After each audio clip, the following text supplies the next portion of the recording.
The I-Team tonight taking a closer look at a trove of videos ordered released by Judge Sarah Ellis in her explanation of the preliminary injunction she issued earlier this month, restricting use of force against protesters and journalists by federal agents during Operation Midway Blitz. In nearly all of the examples Judge Ellis cited in her 200-plus page opinion, she says the Department of Homeland Security narrative contradicts the reality of what can be seen on agents' body-worn cameras. Here are just a few examples from her ruling.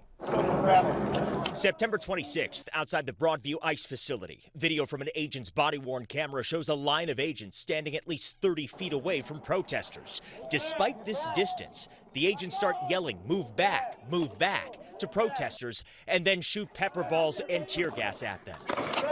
All without any apparent justification, according to Judge Sarah Ellis's 233-page opinion.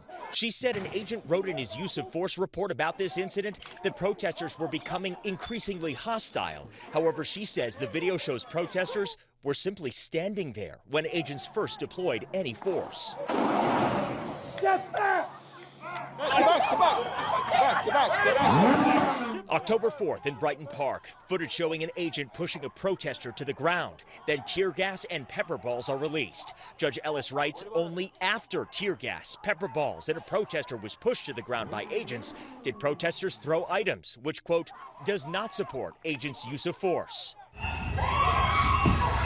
In an incident the ABC 7 I-Team covered in Albany Park October 12th, Judge Ellis writes agents said in reports and DHS publicized that a bicyclist threw a bike at agents. But in this video, provided with no sound to start, she says it, quote, makes clear that agents first throw tear gas, then take a protester's bike, throwing it and multiple other protesters to the ground after deploying tear gas. Ellis also noting an agent is seen here in this redacted and blurred video from his body-worn camera in at least one instance using ChatGPT to write a use of force report, saying, quote, to the extent that agents use ChatGPT to create their use of force reports, this further undermines their credibility.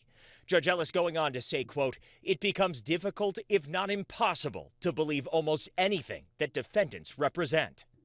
The Seventh Circuit Court of Appeals stayed Judge Ellis's initial order while the administration's appeal is heard. Despite what you just saw, neither the Department of Homeland Security nor Border Patrol Chief Greg Bovino has ever admitted to an unjustified use of force, claiming throughout that all of their actions have been justified and lawful.